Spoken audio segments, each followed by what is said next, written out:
جدید ترین دنیا کا سب سے بڑا اور تیز ترین سرنڈر، افغان سیکیورٹی فورسز کی شکست کی وجوہات۔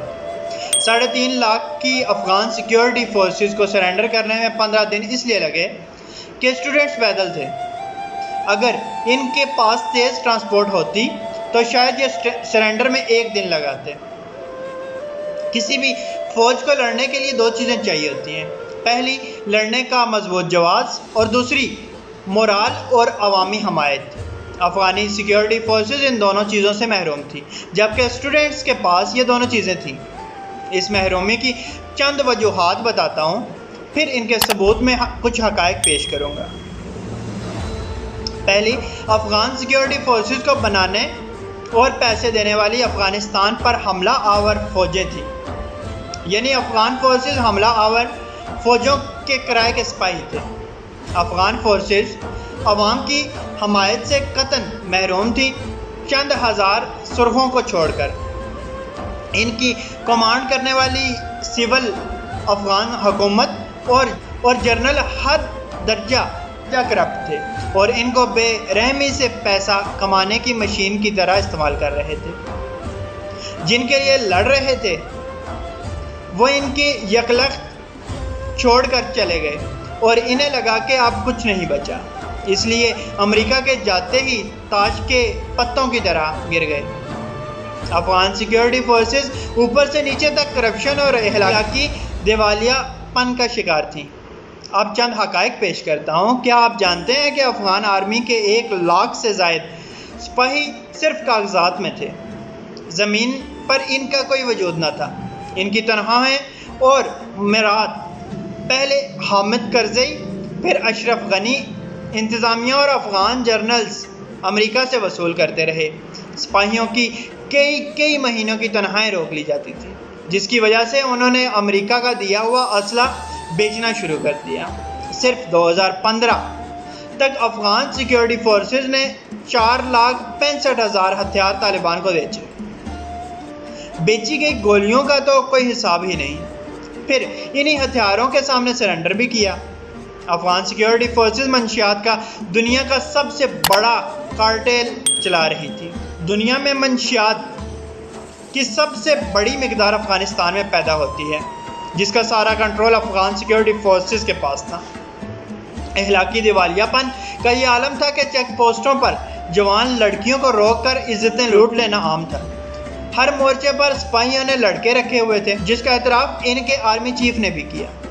سولز کے ساتھ ان کا سلوک بدترین تھا۔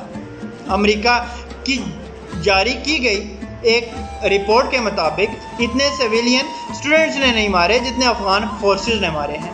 سرنڈر سے چند دن پہلے 2 ویڈیوز آئی، جس میں ایک شخص کو بم پر بٹھا کر اڑا دیا اور دوسرے کو جیپ کے پیچھے باندھ کر اس وقت تک گھسیٹا جب تک وہ مر نہ گیا۔ سیکیورٹی فورسز میدان جنگ سے زیادہ سوشل میڈیا پر ایکٹیو تھی، جہاں وہ پاکستان کو اٹک تک فتح کر رہی تھی۔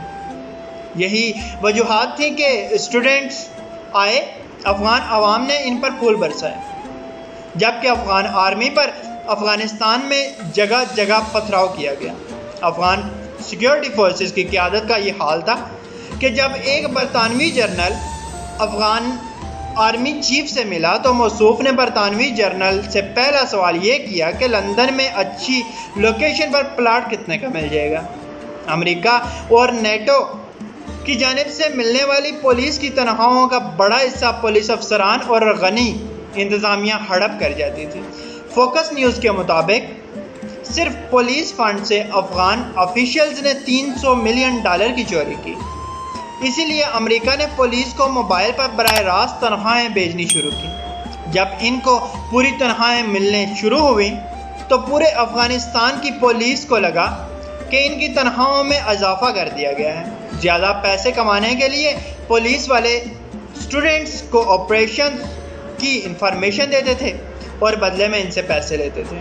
کابل کے مرکزی بینک سے حامد کرزئی کا بھائی محمود کرزئی $1 ارب لے اڑا۔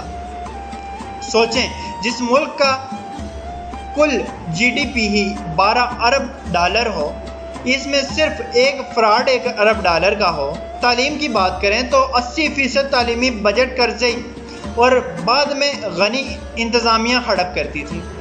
کچھ افغان سیکیورٹی فورسز کے پاس جاتا تھا اور باقی تعلیمی اداروں کے افسران کے پاس۔ ہر ایک نے کاغذات میں 3-3 4-4 گھوسٹ ٹیچرز بھرتی کروا رکھے تھے جن کی وہ تنخواہیں وصول کرتے تھے۔ ایک اندازے کے مطابق صرف 20% ٹیچرز حقیقت میں موجود تھے اور پڑھا رہے تھے، باقی کا کوئی وجود نہ تھا۔ امریکی اداروں کی رپورٹ کے مطابق کرزئی اور غنی انتظامیہ نے افغان عوام کی صحت کے لیے منظور کیے گئے US ہیلتھ پروگرام میں $190 ملین ہڑپ کیے، یعنی منظور کیے گئے پیسوں کا 10واں حصہ بھی عوام تک نہیں پہنچنے دیا۔ یہی وجہ ہے کہ اتنے بڑے US ایڈ کے باوجود افغانی پشاور علاج کرانے آتے رہے۔ صرف گاڑی رجسٹر کرنے کے لیے 27 دستخط اور ڈرائیونگ لائسنس کے لیے 13 مہریں درکار تھیں، جن میں سے ہر ایک کے عوض رشوت دینی پڑتی تھی، جس سے تنگ آ کر افغانی گاڑیاں رجسٹر ہی نہیں کرواتے تھے اور چیک پوسٹوں پر پولیس اور فوجیوں کو کم پیسے دے کر اپنی گاڑی دوڑاتے رہتے تھے۔ کلچر کا وزیر کلچر کی ترقی کے لیے انڈیا سے ملنے والی ساری ڈونیشن ہضم کر گیا اور حساب مانگنے پر استعفیٰ دے کر چلتا بنا۔ سال 2015 میں اشرف غنی حکومت میں تیل کا ٹھیکہ دینے کے عوض ایک افغان وزیر نے $200 ملین رشوت وصول کی۔ اشرف غنی کی حکومت نے بدعنوانی کے تمام ریکارڈ توڑے اور سرکاری اداروں میں سالانہ $3 ارب رشوت لی جاتی تھی، یعنی اتنا افغانستان کی حکومت ٹیکس جمع نہیں کرتی تھی جتنی رشوت لے رہی تھی۔ اشرف غنی اتنا کرپٹ تھا، جب ہر طرف سے گر گیا تو بھاگتے بھاگتے سرکاری ملازمین کی $169 ملین کی تنخواہیں 4 گاڑیوں میں بھر کر ساتھ لے گیا۔ جتنے ہیلی کاپٹر میں بھر سکتا تھا بھر کر باقی اسی طرح چھوڑ گیا۔ افغان حکومت کی کرپشن، نااہلی اور بد انتظامی نے افغان سیکیورٹی فورسز کو کسی لائق نہ چھوڑا۔ افغان سیکیورٹی فورسز کی تربیت انڈیا فوج نے کی، جن کی نااہلی دنیا بھر میں مشہور ہے۔ خود انڈیا کی 10 لاکھ فوج چھوٹے سے مقبوضہ کشمیر پر قابو پانے میں ناکام ہے، لیکن اس تربیت کے بدلے انڈیا نے افغان سیکیورٹی ایجنسی NDS کا سارا کنٹرول اپنے ہاتھ میں لے لیا۔ انٹیلیجنس ایجنسیاں ہی پراکسی جنگوں میں سب سے اہم کردار ادا کرتی ہیں، لیکن انڈیا نے افغان ایجنسی کو بجائے اسٹوڈنٹس سے نمٹنے کے پاکستان کے پیچھے لگا دیا۔ NDS کی مدد سے پاکستان کے خلاف کئی دہشت گرد تنظیمیں منظم کی گئیں اور پاکستان میں دہشت گردی کا بازار گرم کروایا۔ وہ اپنے ملک کا دفاع چھوڑ کر پاکستان میں خون ریزی میں مصروف ہو گئے۔ نتیجے میں افغان اسٹوڈنٹس کی طاقت بڑھتی چلی گئی۔ وہ فنڈز جن کو اپنے ملک کے دفاع میں خرچ کرنا چاہیے تھا، ان سے پاکستان میں TTP، BLA اور PTM جیسی تحریکوں کی فنڈنگ کی جانے لگی۔ یہ ہیں وہ حقائق جس نے افغان فورسز سے لڑنے کا جذبہ اور مورال دونوں چھینا اور نتیجے میں انہیں اپنے سے 5 گنا چھوٹے لشکر کے سامنے دنیا کا تیز ترین سرنڈر کر کے عالمی ریکارڈ بنا دیا۔ سرنڈر کی ایسی مثال شاید دوبارہ کبھی نہ ملے۔ ایک مغربی دانشور افغانستان پر لگائے گئے سینکڑوں ارب ڈالر ڈوبتے دیکھ کر چیخا کہ جتنی رقم افغانستان کی تعمیر نو پر لگائی گئی ہے، اس سے آدھی میں تو دوسری جنگ عظیم کے بعد پورا یورپ بن گیا تھا۔ جو بائیڈن نے افغانستان کی شکست کا ذمہ دار افغانستان کو ہی قرار دیا۔ اس نے کہا کہ 3.5 لاکھ افغان آرمی جدید ہتھیاروں سے لیس، ایئر فورس کی مدد حاصل، اگر 60 یا 70 ہزار کے نیم مسلح لشکر سے ہارتی ہے تو یہ ان کا قصور ہے۔ ساتھ ہی کہا کہ جو جنگ افغان آرمی خود نہیں لڑنا چاہتی، وہ ان کے لیے امریکہ کیوں لڑے۔ میں جو بائیڈن سے متفق ہوں۔ اللہ پاک آسانیاں حاصل اور تقسیم کرنے کی توفیق عطا فرمائے، آمین، جزاک اللہ۔